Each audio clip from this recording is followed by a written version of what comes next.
We're really excited to talk tonight about the budget and to have folks from NJPP here. So we have Brandon, Sheila, and Lou here joining us, and they're from New Jersey policy perspective.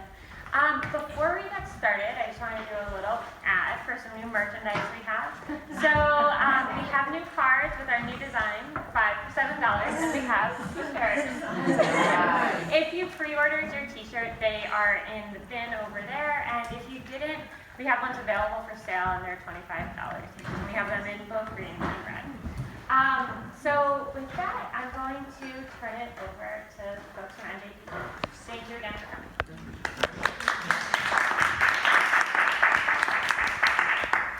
So my name is Brandon McCoy. I'm the president of New Jersey Policy Perspective.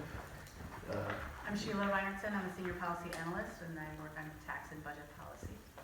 Hey everyone, I'm Lou DiPaolo. I'm the communications director at NJPP, so I work on all of the issues that we work on, but I just help amplify all the great work that these two do. And we are a Think and Do. Our offices are one block over from the State House. And Think and Do meaning that we do a lot of analysis around various issues. We work on tax and budget policy, also healthcare, immigration, economic security, so $15 minimum wage is a big deal for us, and education a little bit too. But we don't just produce reports and then trust in the gods that they'll reach the right people. We do a lot of work to work with partner organizations throughout the state to make sure that we're pushing for these ideas. We're engaging with legislators and their staffs, and then also the media in order to make sure that we're sort of shaping the conversation as these things come up in New Jersey. So we're very, very happy to be here, and thank you for having us. Another conversation today is going to be about tax and budget and the state of New Jersey's budget, which is a very interesting conversation to have. And we're going to talk a little bit about millionaire's tax, but first a little bit about sort of where we are right now in this moment and in the situation. So right now, basically the current situation is that Governor Murphy has proposed a budget for fiscal year 2020. So that's going to basically, we have to sign the budget by June 30th, or else we have a shutdown. And I'm sure many of you remember we had the shutdown under Governor Christie's last year in his term where he was hanging out on the beach. Yes. Taking it easy because, why does he care? And then last year we had a little bit of a worry that we were going to have another shutdown, but it was narrowly avoided. So this year the governor has a $38.6 billion budget for the state. Say that number again, 38.6. And some of the improvements in this year's budget is more funding for transportation, more funding for environment and clean energy, more funding for schools. We have a $1.2 billion surplus, which is particularly important because right now the state of New Jersey has $0 in our rainy day fund, which is a fund that most states use to sort of weather rough periods, i.e. a recession, which we all might be coming around the corner. And part of supporting all those important investments and priorities, the governor has included again this year a millionaire's tax. He included it last year, and the legislature, even though they voted for a millionaire's tax and passed it onto Governor Christie's desk 5 times in 2012, 2010, 11, 12, 14, and 15, now they have found all manner of reasons to all of a sudden not support the millionaire's tax. So the governor asked for it last year, and what they came to, the agreement they came to was, well, we'll have a millionaire's tax on people who make more than $5 million a year. So we've been calling it the pentamillionaire's tax, right? So the governor's back this year. He wants to really get that millionaire's tax. He wants to, basically what this is that up until last year, the top income tax rate in New Jersey was 8.97%. And that was for everybody over $500,000 would pay 8.97%. So the governor wants to increase the tax rate for people over $1 million to 10.75%. So again, this is a marginal tax rate. So everything up to $1 million is different tax rates until you get to $1 million, and everything over $1 million would be 10.75%. Again, last year they agreed to make that just a $5 million threshold. And that got us about $260 million in revenue. But it left about $450 million in revenue on the table by not applying it to everybody between $1 and $5 million. And that's what could happen this year if we get this millionaire's tax through.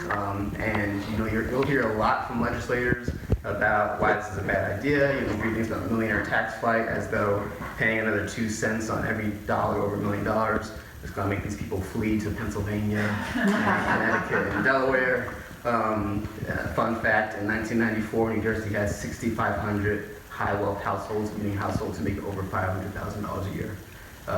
In 2016, we had 65,000. So for all this talk about high taxes are driving people away, well, we saw a tenfold increase in high-wealth households in New Jersey over a 25-year period. What they really should be worried about is people who make less than $50,000 a year, because those are the people who are leaving the state because they can't afford to stay here. So that's where we are right now. The governor has proposed this budget. He wants this millionaire's tax. The legislature, once again, is saying that they don't want to do it. Instead, they'd like to balance the budget by cutting pension and health benefits because, it's the public workers' fault that the pension system is in such bad shape. No, not at all. Is it the legislature or is it Steve Sweeney and the leadership in the legislature? Well, it depends on some days, but it's hard to tell. Now, yes, certainly Senate President Sweeney is a major proponent of this. He has his Path to Progress, plan that he's been going out of the state, getting yelled at by people on because it's not very popular. And while there are certain aspects of it that are interesting, that are good ideas, and while it is true that the pension and health benefit side of the situation for the state of New Jersey is a very difficult situation, it's also true that the reason we're in this situation is because the state was not responsible with regard to its treatment of this fund. The state did not make payments. The state borrowed money against payments, and now we are in this bad situation where we owe up, around $140 billion in debt for this fund. That goes all the way back to Whitman, right? Right, Whitman was the first governor to start borrowing. Well, we'll do that one how we got here. We can talk about it. Borrowing or gambling? But this is the situation, and then, just to add a little bit more context to the situation, there's been some developments in the news lately. I don't know if you've seen about the state's economic development authority programs, which are corporate subsidy programs. And the state is basically, over the past decade or so, given out $11 billion in awards to corporations. Now, $11 billion hasn't gone out the door, but it is promised to companies as long as they fulfill their obligations. So it's basically an IOU, right? It's saying we will give you all this money should you produce what we expect you to produce.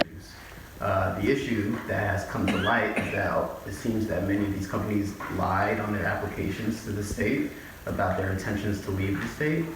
They lied with regards to how many jobs they are going to create.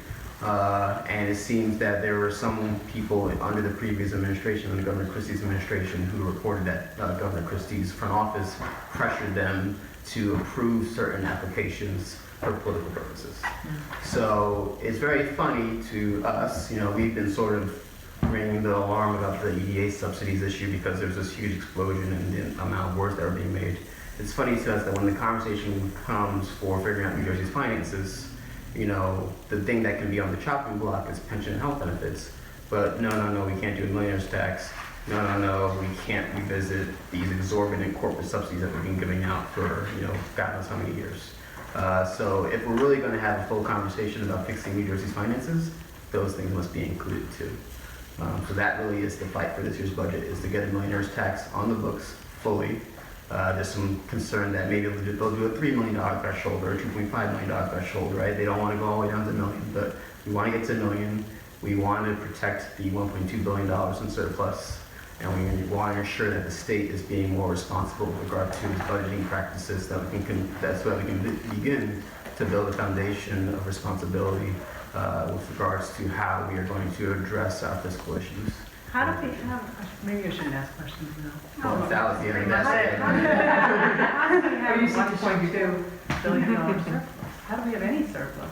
So the governor negotiated approximately $1 billion in savings with unions with regard to their health policies and their health benefits. So he came about $1 billion just through negotiation with the CWA and other unions.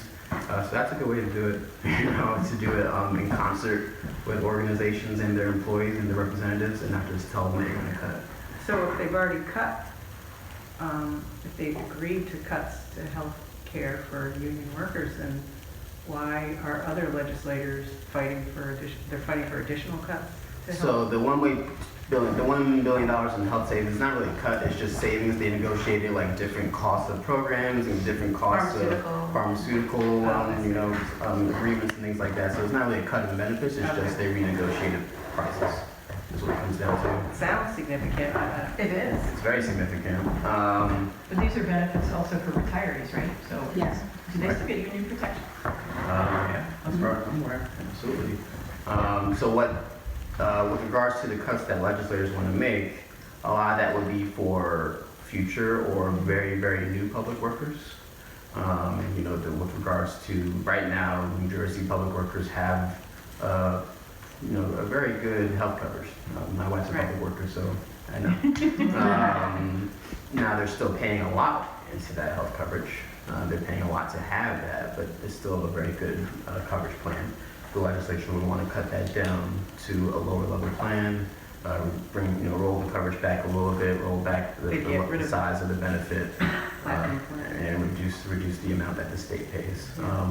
Now, there's a lot of reasons why that makes some sense, but with the way that they're talking about doing it, the way that they're talking about approaching it, I think the attitude is a little bit off. Again, if the reason that we're in the situation is because of the state, then maybe don't have the attitude that the public workers did something wrong. Maybe be a little bit more humble with regards to the fact that the state is the one that messed up. And just to add on to that, some of the savings also came from, an internal audit of some of the benefits, and kind of weeding out people who are getting public health care but maybe shouldn't, whether it's because they were married to a state employee and are now divorced from that employee, but for whatever reason they're still on it. So that was, that was the type of auditing that also saved. I don't know the exact number, but I believe it was, 200 million, just taking people off who shouldn't have been on there. I mean, we can continue to do more of that, absolutely. So are there any questions about where we are right now and how much of a fun situation this is? We talked about how we got in surplus, right? Yeah. In terms of looking for revenue sources, I know one of the things Governor Murphy had talked about was legalizing marijuana. And which seems to be, they thought it was going through a couple of weeks ago, it all fell apart. Is that moving forward as a source of revenue for the state? So, that's a good question for us because I was the one who did the first analysis of tax revenue for marijuana for New Jersey. So a legal market for New Jersey that is fully up and running, that is meeting the full demand of all marijuana consuming New Jerseyans would generate about $300 million a year in revenue. Now, nothing huge, but also not dropping the bucket, right? Like, you can do a lot with $300 million. With regards to the fortunes of the legislation, there's a lot of politics behind this right now. I think a lot of people would like to get it done before June to have it just be not part of the budget conversation. But when I ask people, it seems to be a 50-50 proposal right now of whether or not they can get it done by the end of May. I would think they would be able to get it done, if not by the end of May, then in lame duck, which would be after June, sort of through July, August, September. But there's been many, many times that the marijuana legislation has been deemed good to go, and then only we find out that we're not quite there yet. So, yeah, I will believe it when we finally see the governor sign the bill. She made me ask that question. Just to add to that, the reason folks don't want it to get lumped into the budget discussions is then it becomes less about the merits of the legislation and more about horse trading and pork spending and I'll give you a vote for legalization, but I want this infrastructure project or new school or whatever in my district. So they're trying to decouple that so that folks are voting for it on the merits, and so people aren't kind of holding out for whatever they want politically. Well, wouldn't that include things like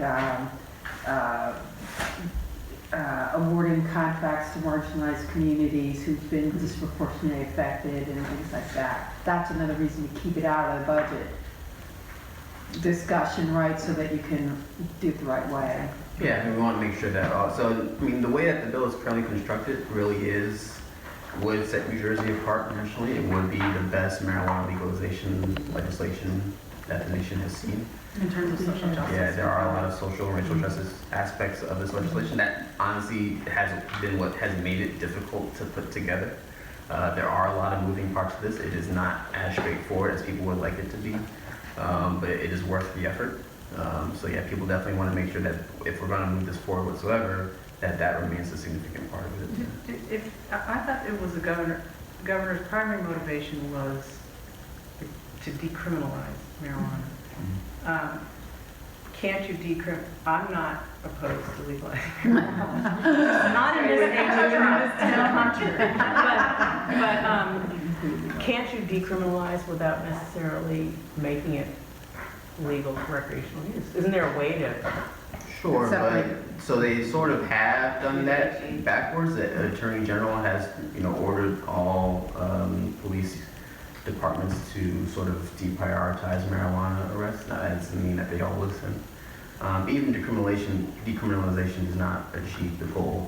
The goal is to legalize so that you take it off of the streets and that you put it behind a counter and that you know what's in it. If you decriminalize it, people can still use it, but people are still going to buy it from their dealer on Right, the because it's corner. going to be less expensive than buying it. Yeah, but it's not Legally. going to be regulated. Right, It's but not going to be. It's not going to be safe. You're not going to be able to verify the contents. You're not going to be able to control illegal, it's still a legal drug trade. Yes, it's maybe decriminalized to use marijuana, but to sell it would still be a problem. And there's still problems of modern day marijuana having a lot of things in it. It's laced with a lot of things. Yes. Creates bad situations for teenagers and young children. So you want to be able to legalize it so that you can regulate it and keep it safe. But it's also, there's a political aspect to this also, in the sense that with a lot of very big pieces of legislation, you only get one bite at the apple. So I think the thought process is if we move forward with some half measure and decriminalize it, then maybe some of the votes for legalization drop off because some folks will say, oh, actually, that's far enough. I'm not sticking my neck out for anything further. So there are three components to the legalization bill. It's the legalization, it's the expungements and some of the social justice and racial justice components, and then it's also medical expansion. So they've kept all of those bundled, and we're seeing now a lot of folks in the medical marijuana space are kind of clamoring for an easement on medical and to expand the medical program. But similarly, they don't want to move forward on it because they don't want to decouple these things and risk losing votes because some folks are voting for one of the three, and if they let one of them go, then they'll lose votes for the other two. Was there any particular, maybe this isn't the right question to ask now, but do you know why they never looked at potency of marijuana when they looked at this legislation, like percentage of CBD, percentage of THC? It doesn't, I thought New Jersey was going to be smart and kind of do, like we can't buy 100 proof something in our liquor stores, but we could buy high percentage 30% THC concentration with very low CBD concentration, which I'm a therapist and I see people that kind of kick into some severe mental illness from daily heavy pot use. But it doesn't feel like our legislation did any of that. So was this only a financial decision? No, I think Financial injustice, I would say. a lot of them, I think they don't know the proper answer on potency yet, and so they're relying upon the administrative side. And this is common with a lot of legislation, that you pass it and then you fix it afterwards on the administrative side. So I think they want to let their authority and the experts in the Department of Health figure out what is the proper thing to do when it comes to potency of products, because it's different than a plant versus oils versus candy versus cookies. Like that's all very, very different in how you measure that. And that process does include public hearings, and you can, write submitted That would be testimony, for all that process. It's gonna It's take- our hand up forever, is what I have a question in a different direction. If the marijuana discussion has Oh, okay. has- No, I was just going to point out that the rulemaking process, if you do it through regulation, it's a lot easier to change than legislation. Yeah. If you get new information or whatever. You mentioned that an aspect of Governor Murphy's proposal is to increase spending for the environment. My question is really, what does that mean? Does it mean that if that increase is passed, then legislation can be proposed that will be funded? In other words, my question is, this is how naive I am. What is the link between the budget and legislative possibilities? Sure. So a lot of, basically, coming out of the Christie administration, New Jersey state departments were, I will say, decimated. DEP was cut by half. A lot of departments were cut by a quarter to a third. And so it's a great thing when you want to say the government doesn't work. Yeah, you cut all the funding out from it, and then it doesn't work, and you say, hey, look, it doesn't work. So the governor, by being able to put more money towards environment and DEP in particular, can allow them to more appropriately and responsibly meet the goals that they have, hire staff, actually have more people responding to the needs of communities, and really just be a more fully fledged department that's doing what it's supposed to be doing. Yes, it does open up opportunities for certain pieces of legislation, and we don't work on environmental legislation specifically, so we don't know the ins and outs of environmental legislation. There are, I wanted to estimate, probably about 70 million environmental organizations in New Jersey. The head of one of them is right. It's a chock full, yeah, and there's enough. But a lot of this is responding to an era of trickle-down austerity budgets that just really yanked away the ability for government to fulfill its job and meet the needs of residents. So this is trying, a lot of departments actually still have the same funding levels that they had under Governor Christie, because it is only the governor's second budget. It's going to take a little while. But we're trying to get back to a level of capacity that we used to enjoy that we no longer do. And just to add on to that, the other popular thing that had been done previously is rating funds. So we had a clean energy fund that was chronically rated under Christie, and Murphy has started to wean the state off of that bad habit. So the clean energy fund is still being rated, but not as severely as it used to be. So that frees up money also for environmental programs in municipalities. And then finally, my last comment would be on the process. So when you say that, yes, is there a way to match funding for a new program, that would go into either the governor's budget or the legislator's budget, as long as they find the funding to fund that new program, right? So you can't put a new program without the funding to match it, because you have to have a balanced budget when you pass the budget in June 30th. So you can have new initiatives into a budget in any department, as long as you know where the money's coming from. Does that answer your question? Back to the marijuana. Sorry, just one last question. How does the state, if the legislation is passed, deal with the fact that federally it's still not decriminalized? So I happen to be a medical marijuana user and I have to pay cash because they can't put their money in a bank, and it's a big problem with that. How does the state going to deal with the fact that federally it's, with the money, but how can they tax it and do the revenues? How does that work? Yeah, a lot of senators still have that question too. You have to smoke more. I don't quite remember the answer. I just know that there are certain banks in New Jersey that will take that money and that will do business with that. Yeah, I had thought that when Murphy was running, he said he was going to create a state bank. Yeah, that's a little bit, that's a ways off. No, that might be year 4, maybe second term, maybe third term. That's going to take a while, and that's a big task. But it will be able to serve that need. If they were able to do that, that'd be great. But we also have state chartered banks, right, that are not governed by federal charter restrictions. Right. So. There's like a state bank of New Jersey sort of thing where I know there's certain marijuana organizations and corporations that start to move their money to. And then also I think there's not a significant concern that the federal government is going to crack down on this, particularly because Colorado has seen so much success, and that is a state where they have Republican senators and they need that vote from Cory Gardner for a lot of things, so they're not going to mess with him. Interesting.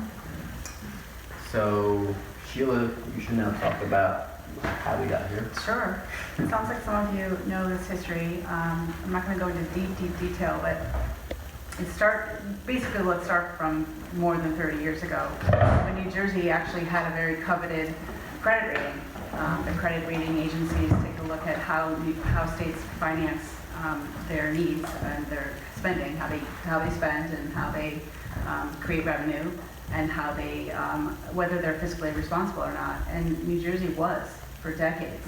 And it took that stewardship of the taxpayer money very seriously. So that started to change during a time in the United States when a lot of Republican governors were running on the idea of cutting taxes. This is in the Reagan era. So, and that's exactly what Governor Christine Whitman ran on. I will cut your taxes if you vote for me. And she did. She did a 30% cut across the board for income taxes. Unfortunately, it was over a 3-year period. Unfortunately, she didn't have a way to pay for it. So suddenly there wasn't any revenue coming in. There was a big chunk of revenue that was suddenly gone. And so she decided to start raiding the pension fund. And that was the beginning of a long trajectory of all 3 branches of government and both major parties chipping away at New Jersey's responsible, fiscally conservative practices.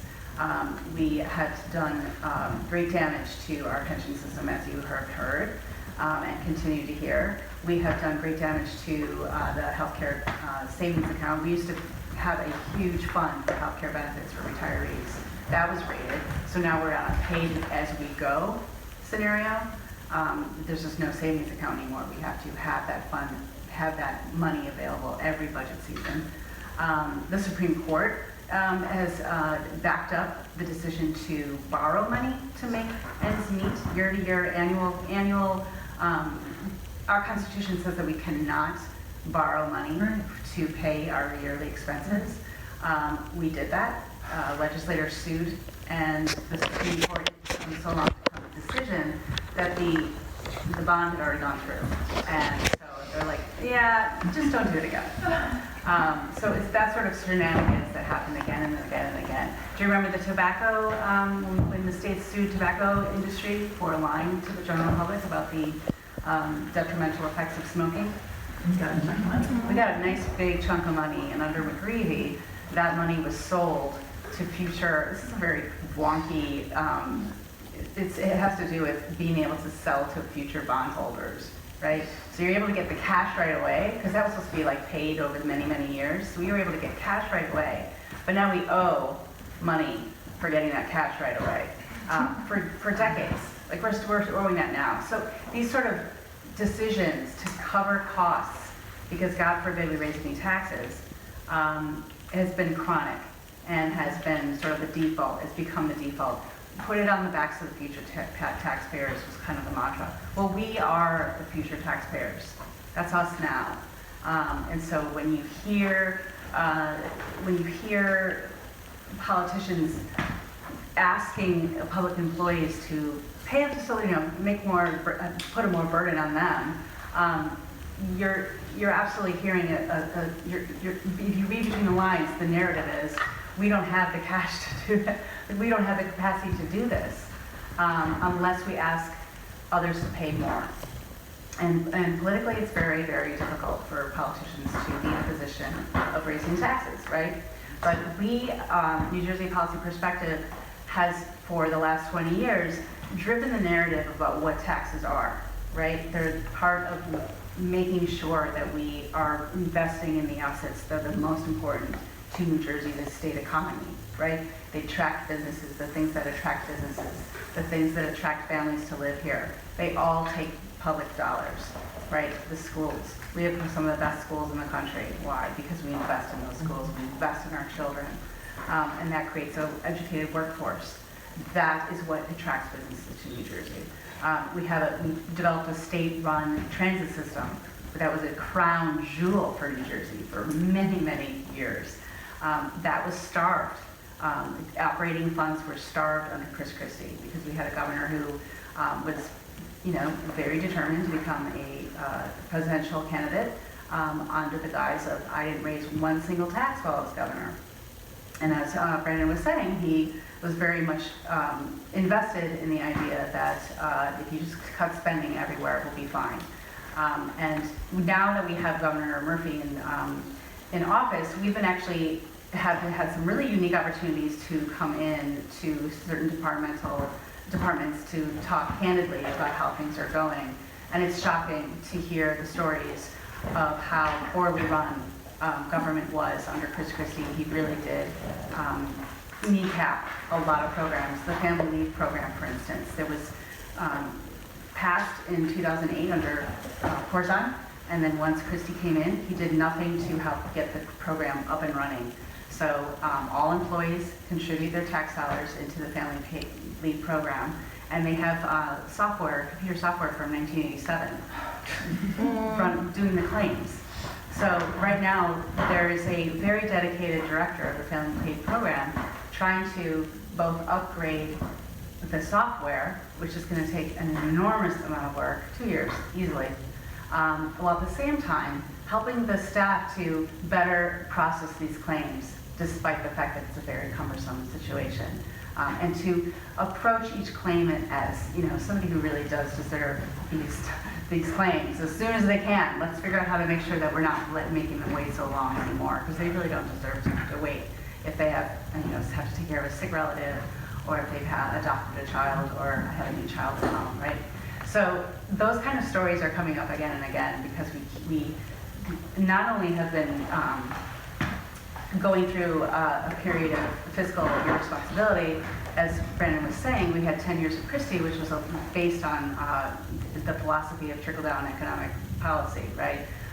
And so we are, it was a period of 11 credit down rates, which means that when we borrow money, it costs us more to borrow money, right? Our interest rates are now higher. So the taxpayers are just being burdened even more.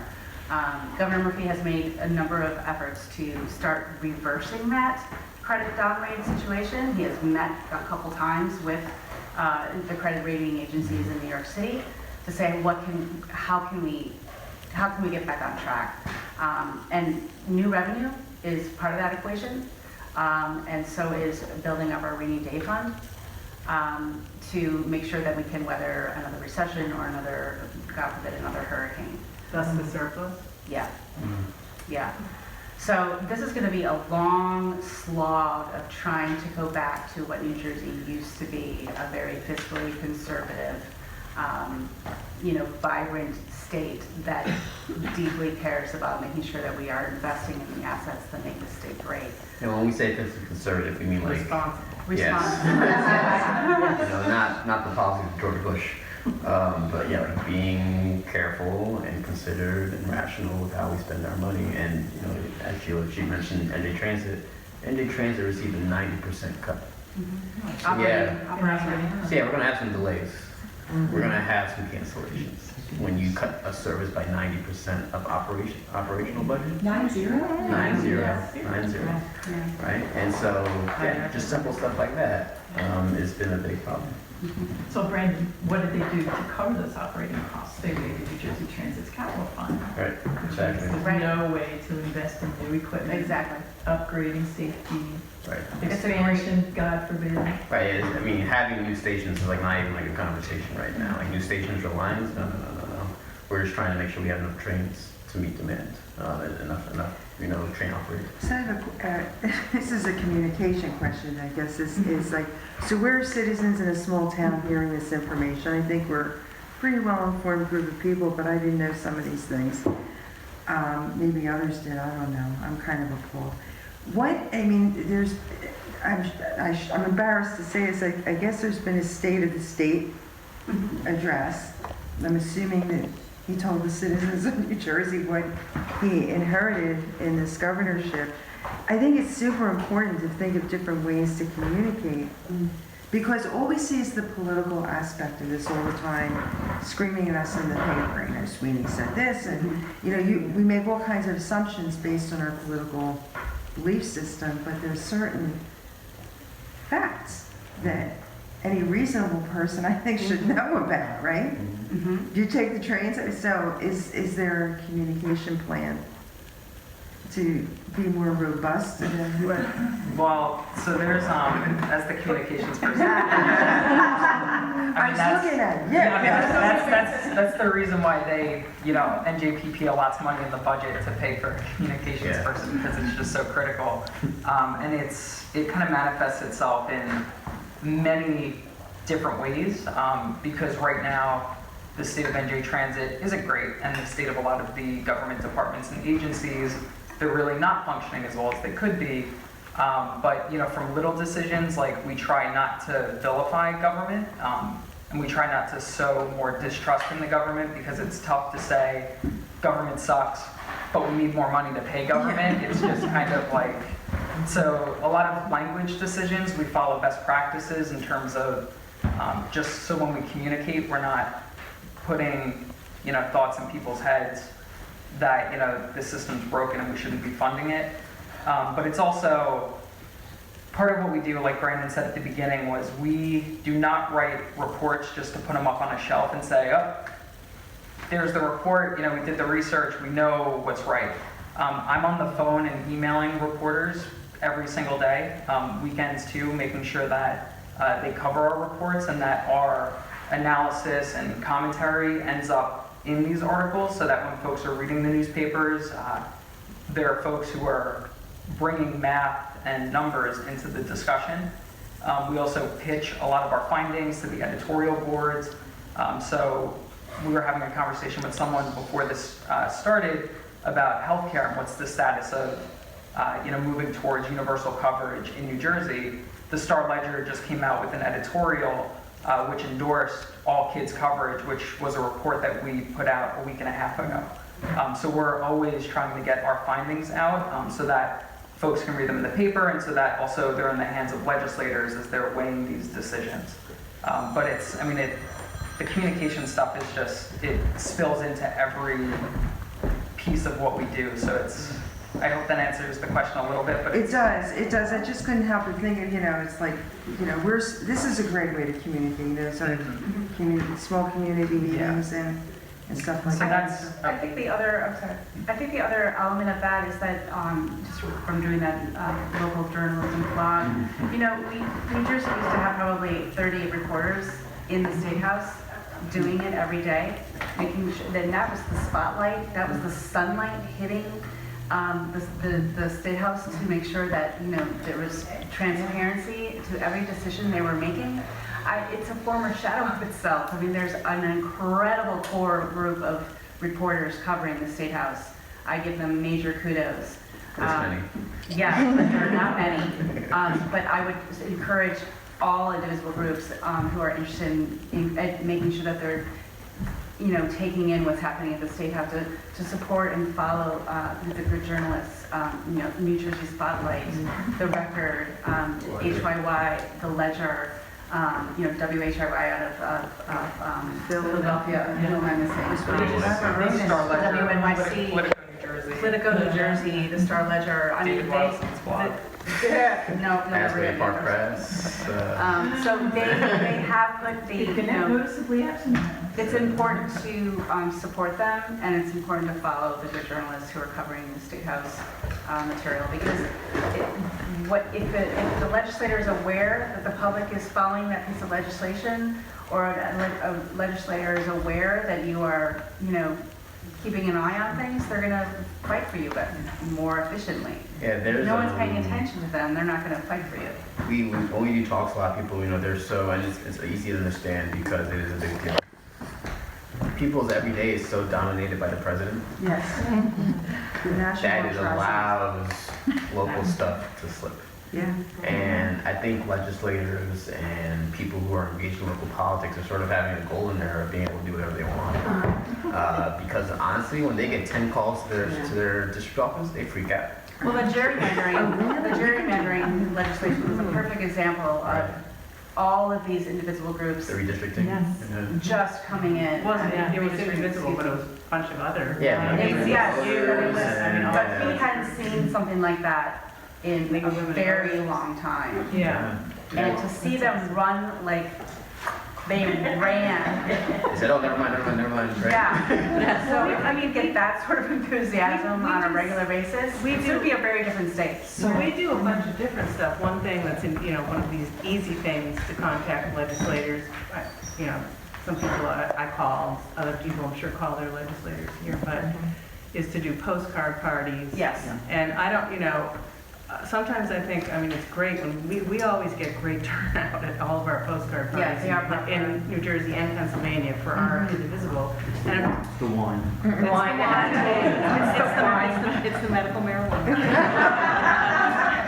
But, I think we have one this Thursday about the proposed green amendment. I don't know if you know about that, but it's a really great thing, elevating environmental protection in our Constitution to, property rights, freedom of religion, freedom of speech.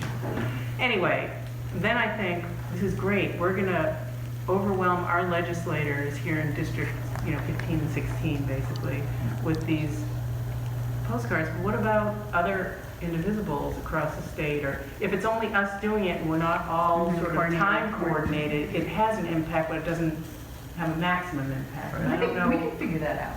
Yeah, there is a New Jersey Legislative Action Coalition among the indivisibility groups. I'm going to hear more about it tomorrow night when we go, we're doing a similar talk tomorrow with the Highland Park, the Central Jersey Indivisible Group. Apparently there's some coalition of legislative action, state level. So I'll share whatever I learn. And just, if I could just finish, or just tie this all together. So NJPP has three main audiences.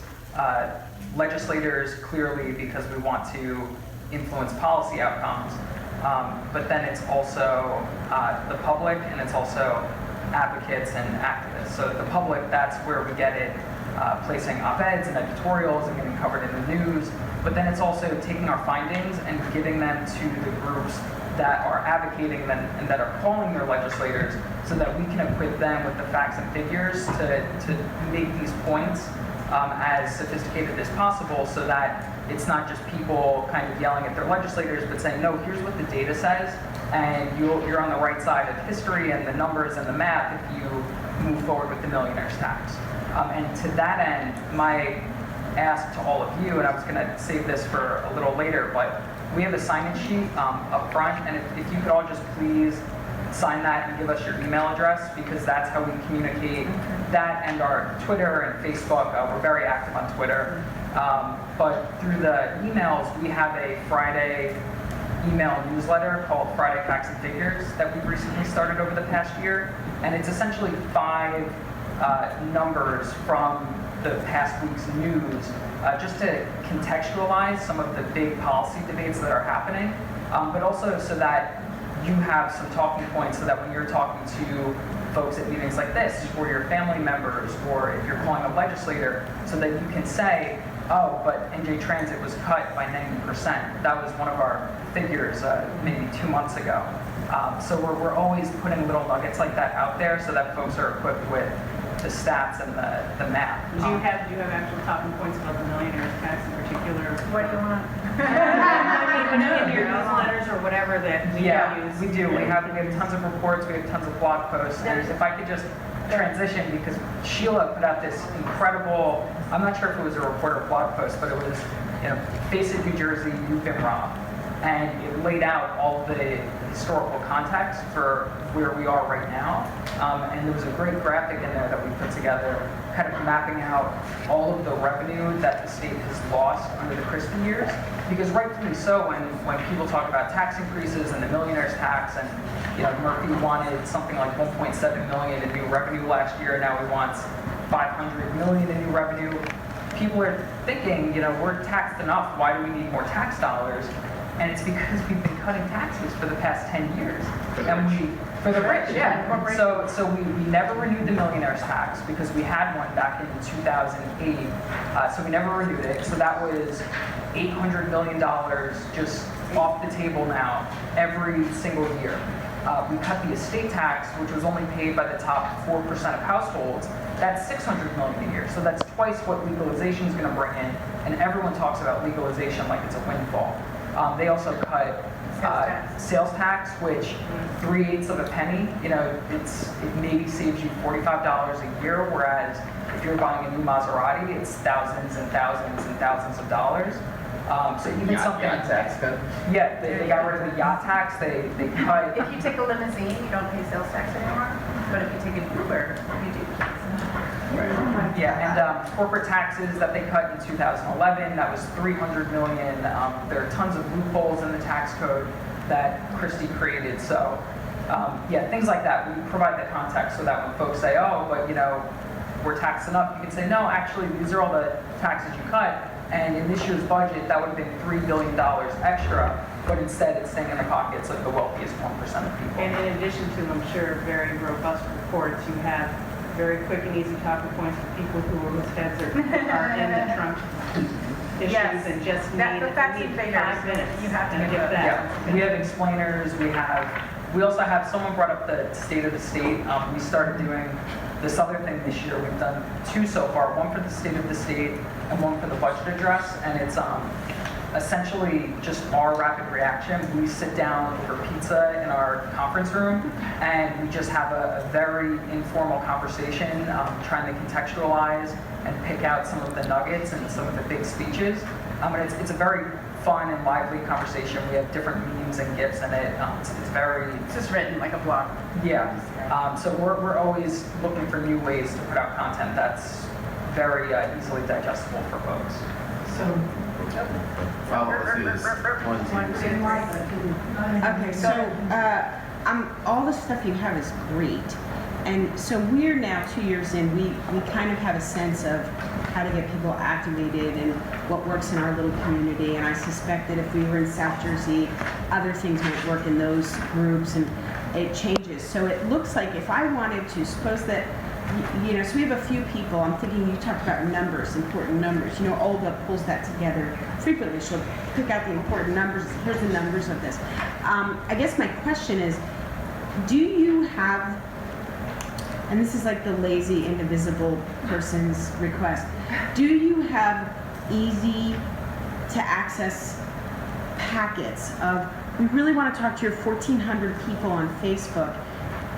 Here's a way you could package it in a post with a meme, with a link, or do you do that for any groups? I know that sounds like a big ask, but is that a thing already? let me maybe attack this from another direction. Do you have fact sheets on specific topics? So the $15 minimum wage, for example, or some environmental initiative, or New Jersey Transit, where it's just front and back of an 8.5 by 11, and it might include just some little things that could be picked up that we could use. I really want less work to do. I hear you. I think that's useful for like a meeting or whatever. And we do have people that do graphics that we could say, Cynthia, hey, could you make this into a graphic? But I suspect it sounds like you're already doing like 83% of what I'm asking for. Do you do that for groups where you say, hey, Indivisible, Lambertville, New Jersey, hey, you know, you, here's Yeah, on something. Twitter or something. Like Huh? on Twitter, for example, you have these memes or these, you know, facts. Do you know what do you get what I'm saying? Yeah, so Huh? You want a one-pager. A one-pager Per topic. also like toolkits and stuff. Yeah. toolkit, less Yeah, for people to so- do in the real world and a lot for people to do in, I mean, they're going to do Yeah, something so in the real world. there's, I guess, or I guess just for, I don't know, full disclaimer. So Brandon recently took over as president at NJPP, and before that, youngest president ever in NJPP's history, no big deal.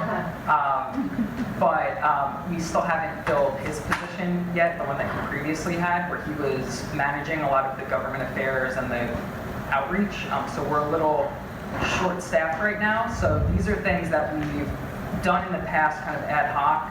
Okay. Right now, just because we have one fewer person who's helping us get all of this stuff out, we have focused our energies on this budget season on putting together a big activity booklet that we're almost done with. And this is something where we're going to do a train the trainer. We haven't confirmed the date yet, but it should be sometime mid-May.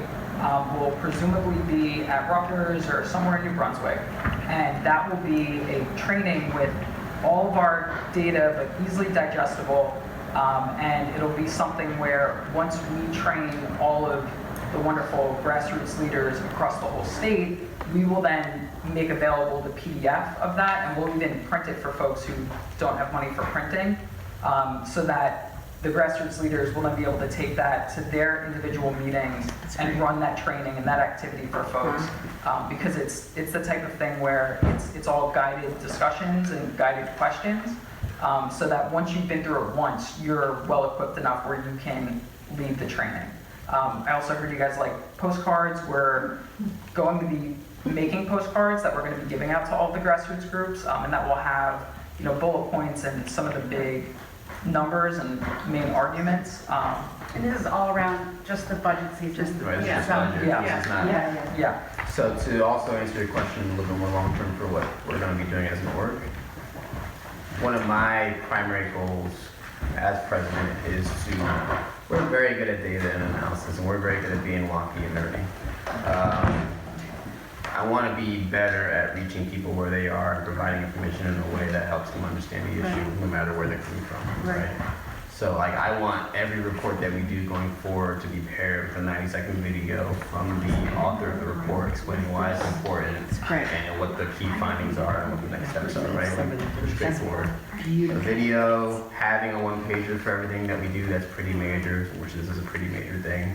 And basically, like you said, like having that sort of toolkit of, if you're someone who wants to know more about this and wants to be active on it, here are the top findings, here are the things you should do, and here's the opportunities that exist within the next couple of weeks. And we'll be doing that more often. I think that's really great, because I think one of the problems is what goes on generally in the State House, but particularly with the budget, somehow doesn't get translated down to how it affects, like, people in this room. Yeah.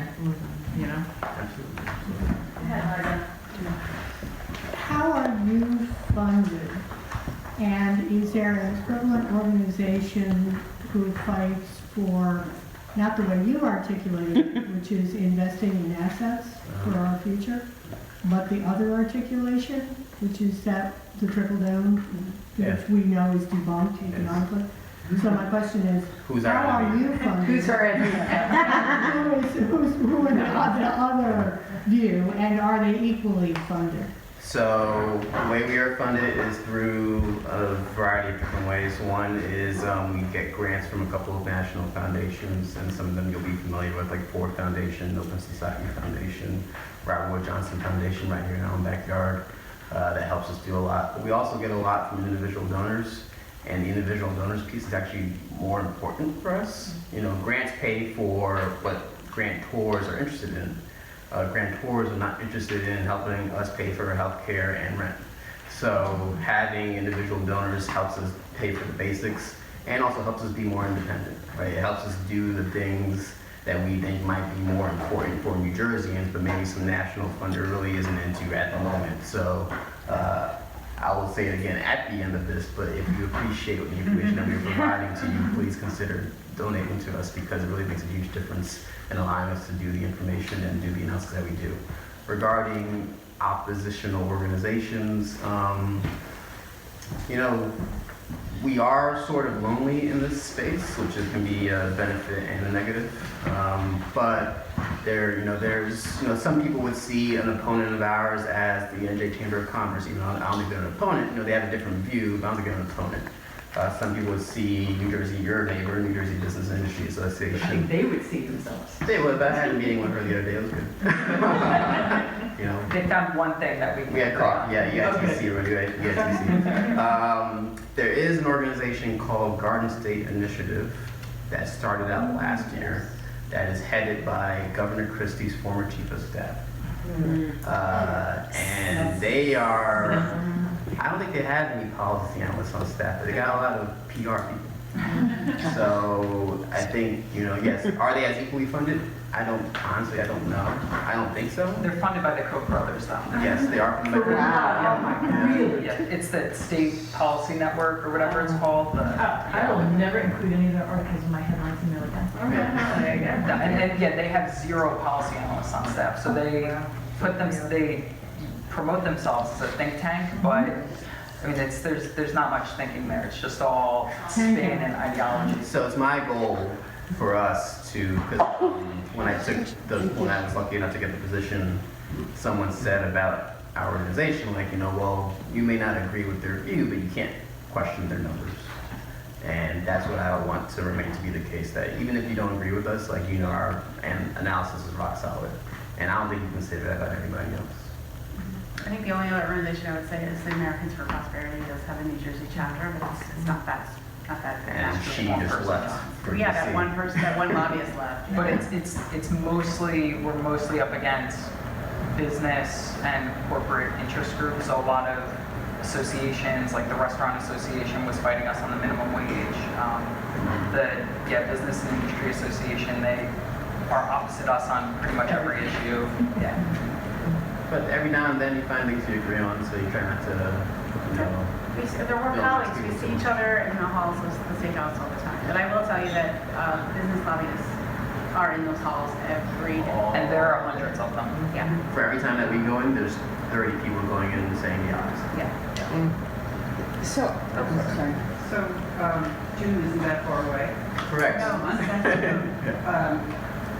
I'm a fairly short-term thinker, so what could or should we be doing when it comes to this current budget proposal? Reach out to legislators? Yes. What should we be doing? Did we have three? Yeah, so I guess we're maybe just blending my part of the presentation into all of this. Yeah, so I guess the three big asks that we have with you are, one, please sign up for our emails, follow us on social media, Facebook and Twitter primarily, if you're there, and sign up not just to passively follow, but to help amplify our work, because a lot of this really comes down to controlling the narrative. So when we post reports or articles, make sure to share those with your friends and your networks and in whatever Facebook groups that you're a part of. The second one is to call and write your legislators. And go see in person. Yeah, go see them in person if possible. She comes here once a month, so it's not like it's hard. She's very accessible. Yeah, she is. Is that? Oh, yeah. So, yeah, I mean, you all are very fortunate. You have pretty progressive legislators who are also, who also care about what their constituents think. But, I mean, this is no news to you all. I'm pretty sure it's in the first, paragraph of the original Indivisible Handbook. It's, what do legislators care about? They care about money and they care about votes. They care about money because it can help them turn out votes. And then they care about votes, obviously, because it gets them reelected. So, if we could just do a quick, I guess, poll right now. Who in this room, does anyone make over $1 million a year? Okay, yeah, it's less than 1% of tax filers. It's, I think, 0.5%. Yeah. How many people in this room support the Millionaire's tax? Okay, that's about 99% of folks I think I saw. So you're not alone. Polls have shown that over 70% of New Jerseyans supporting Millionaire's tax. Poll just came out last month that said that, and polls for the last 18 months have shown that. So unless there's 70% Democrats in New Jersey, which there aren't, that shows that there's bipartisan support. Even a lot of Republicans support this. So make that known to your legislators, because right now they're hearing from, for every one of us that walks in, they're hearing from 30 people that, no one really likes the millionaire's tax. People are feeling overtaxed. No one wants this. So we need you to remind them that you want this and that it's fair and that it's necessary. So that's the second ask, is to call and email. And then the third is also, like I said, we're in the process of putting together lots of materials. So please, when those come out, attend our training that we're going to have in mid-May in New Brunswick. And then if you would like to invite us back, or at least let us mail you some postcards when we make them and send postcards.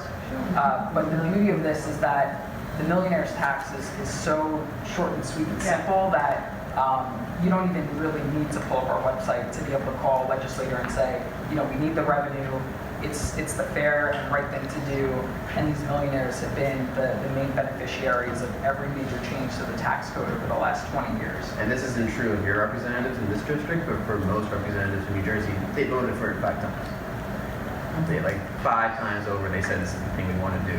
And all of a sudden you get a governor who wants to do it. And it's, oh, well, maybe not. So there are a lot of legislators who are in districts that they have said to me, well, my district doesn't want it. And I think that they need to be reminded that they're coming at this from the perspective of, well, this might be a little bit, risky if I vote for this. They need to come at it from the perspective and know that you're going to force them to, and it's going to be risky. And if they don't vote for it, it's going to be risky, right?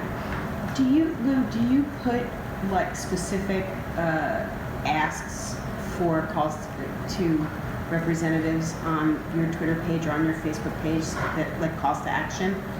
Yeah, we do. I just literally followed you on Twitter. I'm embarrassed to say I didn't great. before, but I tagged us. So if you look for us, you'll find them to follow. But yeah, so we do. We did that last year. We drove a few hundred emails to legislators, and that was the first time that NJPP had done that. Like Brendan said, we operate. We're one of the few like think tanks in Trenton, and one of the few that works on these issues from this perspective and through this lens. And there are other groups like Working Families and Citizen Action and Make the Road, and historically we've relied on them to kind of do the acting part, but that's very much my background. I used to work at Working Families, I used to do campaigns, so we brought that mentality to NJPP. We haven't posted anything yet just because it's kind of quiet and legislators don't really pay attention until mid-May, which is why we're really condensing the campaign from the end of May to June. So yes, we will have them, but if you're looking now, we don't. Should we not have be them on calling yet. now then? What was that? Page on there. Yeah, no, you should be. It's just that we haven't, because we have finite resources, we haven't put the effort into that yet, or we're building to have a big condensed campaign over the last 6 weeks of budget season. It has to do with the timeline. So the governor has released his version of the budget, and right now the legislature is hearing from all the department heads about what their needs are this year. May 15th will be the last of those hearings. It'll be again the Treasury and the OLS, the Office of Legislative Services, to talk about revenue forecasts for a final time, and then the legislature releases their version of the budget. And that's when the real debate starts, because then you have 2 versions of the budget, and it's going to be a negotiation. It ends up being a negotiation behind the scenes, right? It'll be 3 men in a room, quite frankly. And so that June is when we really ramp up in terms of call your legislators, make sure that they hear that this is what they want, because they meet in caucus, and it just takes a few more voices to say, hey, I'm hearing a lot of my constituents are calling and saying they want the millionaires test. I think I'm going to vote for it, and it can take off. But it needs pressure. It needs a tipping point. Could you just go through that process again? I think that's probably really helpful for some of us. So the governor proposes the budget. In January, Right. no, February. Right. And gives his little budget address. Then who conducts the hearing?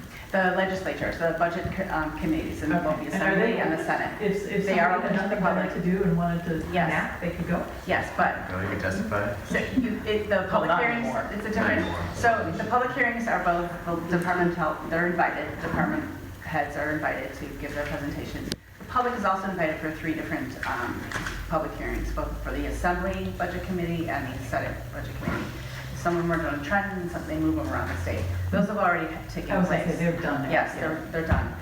They're fascinating. They take 8 to 10 hours. They are literally just listening to people give 3-minute speeches. So we should just make a mental note for next year. For next year. Yeah. It's individuals who get services, developmentally disabled adults who use vouchers for housing. They come in, survivors of sexual assault.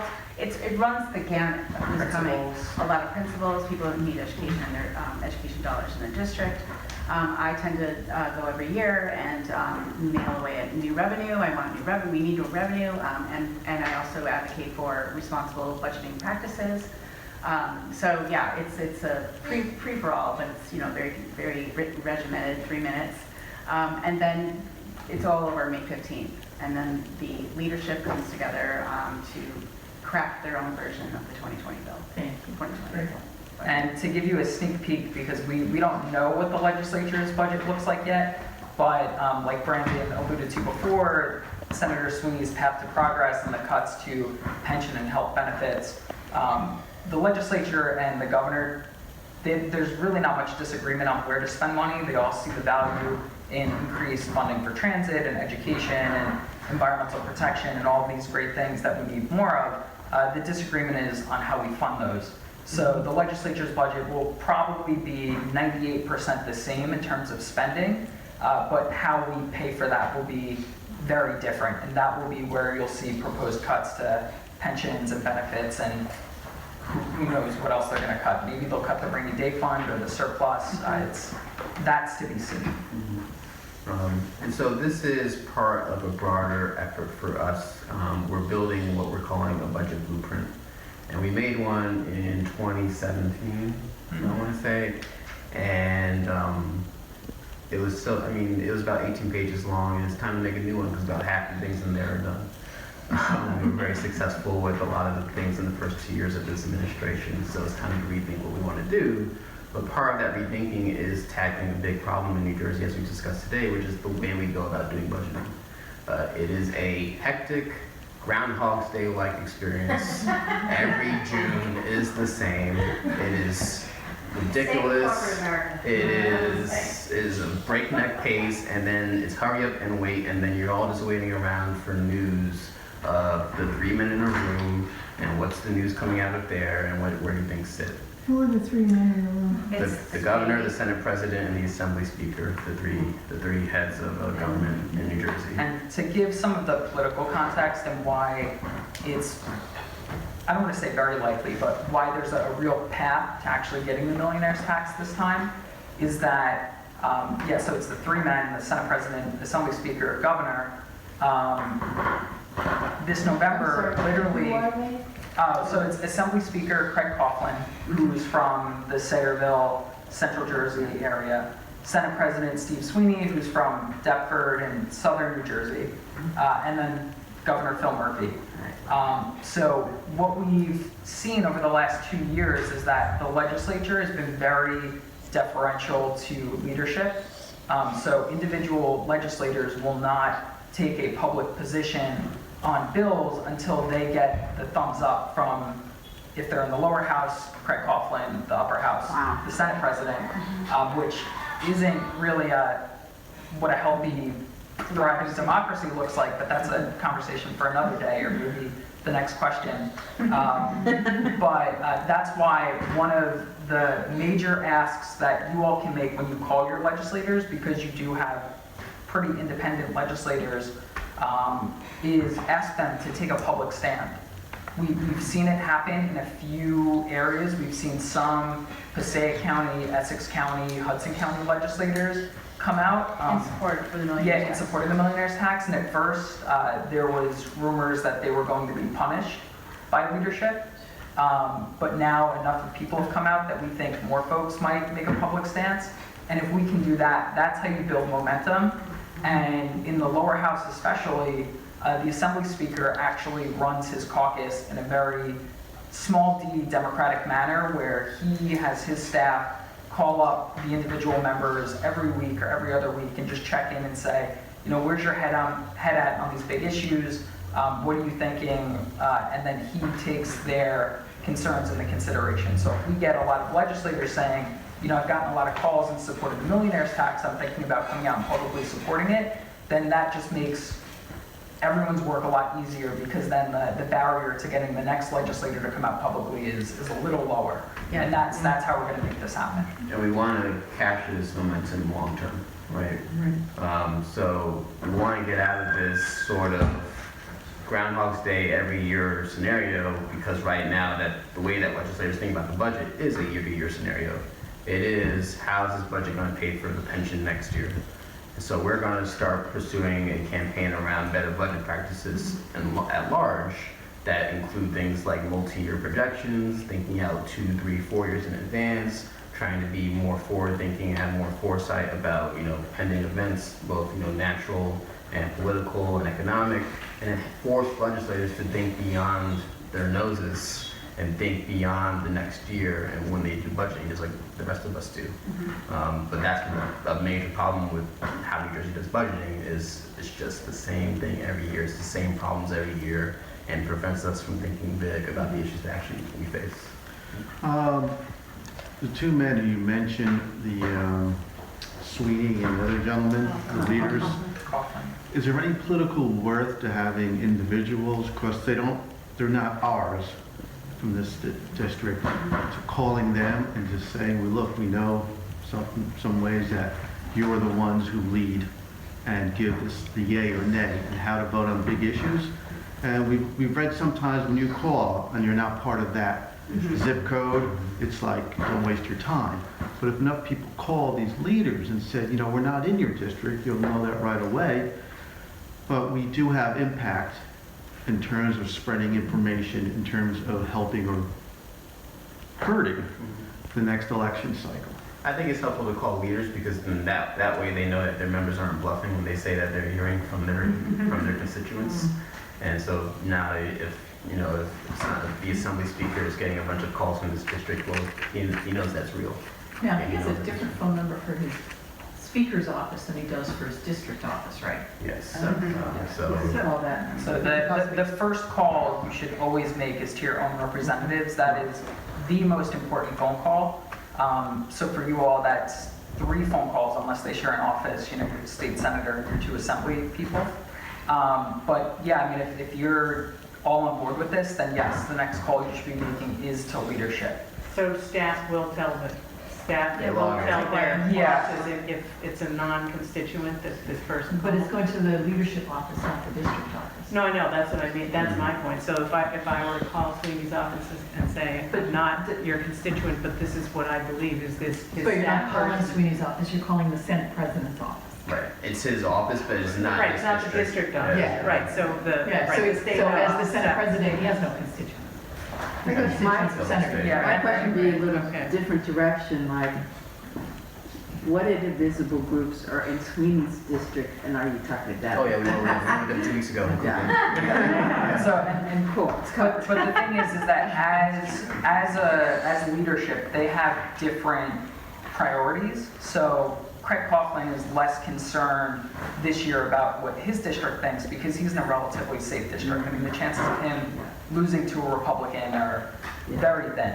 So what he wants to do, because the assembly's up for re-election this year, is he wants to protect all of his seats and then maybe pick up 1 or 2 seats in the few swing districts that are left. So that's why this is a political calculation and why if he perceives this as something where it will endanger his members who are in swing districts, so thinking like Monmouth County where Bingo Powell and Howtelling and Downey are, thinking of some of the folks in South Jersey where the Republicans actually outnumber the Democrats. He's thinking of those members up in Bergen County, District 38, which is a bellwether county. So that's why this needs what we're seeing in the polling that this is popular, that needs to be relayed through phone calls to legislators.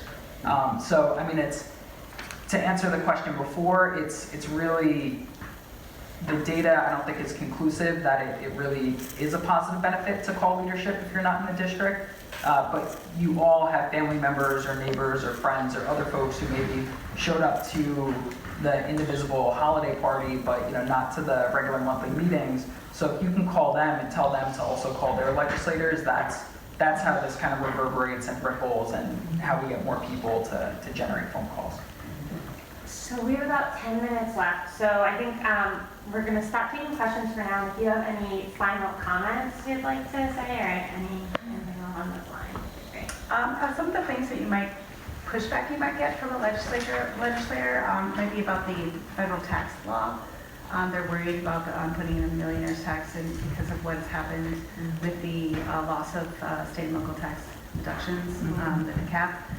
So they have this they put it in their heads that we can't imagine burdening these people with more taxes after they've lost their ability to deduct. But the truth of the matter is, those at the very top, the federal tax law was so beneficial to the wealthy because most wealthy people are stockholders. So when the federal tax law cut the corporate tax rate in half, it actually did a beautiful thing for stockholders. So in effect, the average amount of tax increase that the millionaire's tax would impose is actually smaller, smaller than the loss of the self-deductibility, because they did so well there are other changes in the federal tax law that they made it so much better for them. They're still making out / coming out even, so. Yeah, or even better. It's not only still a net benefit of $3,400. This is the kind of thing, like Sarah, I apologize, I didn't bring a pen and paper. I brought my phone to take notes on. Can we have something posted on our indivisible Facebook page with the bullet points that have been raised tonight? Links are 3 or 4 issue simple. Yeah, so I actually think we're going to create an issue page on the website for this. So we Yeah. have a millionaire's tax Fact sheet. post. Yeah. And it has all these Tonight. graphs We got in it it. tonight. Yeah, there's, I think it's up there on the page, when it came up there. Good. So it has all But these graphs easy- in there and has all these things that show Even there. easier than graphs for, Just don't think forget about me me is, right. it's not costing millionaires, here's why, Right. So and the other point I would make is the other argument is, well, if we tax them, they'll leave. So that's a famous, tax white is a very effective talking point for those who don't want to raise taxes on the wealthy, because they make the argument that if you tax them, they will choose to live elsewhere where they have no income tax or a lower income tax rate. But there are several studies that have been done, peer-reviewed studies, that show that there's a negligible effect on millionaires leaving a state when you raise taxes on them. They are very embedded in the places where they live. Their social life, their businesses, their business networking, their children's private schools. They are embedded in place. They found success where they live. They became a millionaire where they live. And the idea that they would uproot everything to avoid paying a little bit more money in their annual income tax bill is proven to be pretty much a myth. so again, having that documentation of bullet Yes. points, so when we call, we say, Yes. hope you support this, here's why. Yes. And And here's there's many other states where we can point to who have raised their taxes on millionaires, who have done so successfully. Again, a negligible number of people have chosen to uproot and leave. No state has ever lost revenue from raising income on millionaires. Didn't your national organization just come out with a report? Somebody did. Yeah, see, Yeah. we did. And the activity, the train the trainer that we're going to be doing, that's how it's framed, is we'll give you a question that you might get from a naysayer or a legislator that may be on the fence, like, oh, well, what about millionaire tax flight? And then we give you excerpts from some of our data and from other places, and then you then answer that question. So it kind of guides you through and points you to the right data. So yeah, and all the talking points. But yeah, we'll be making things that are, bullet points. And when in doubt, you can always say like, oh, well, have you read the latest NJPP report? Put it on us and make them, read it, because they should be reading our stuff. So the last thing I'll say is, I've never not lived in New Jersey. And I know I look like 19, but I'm 32.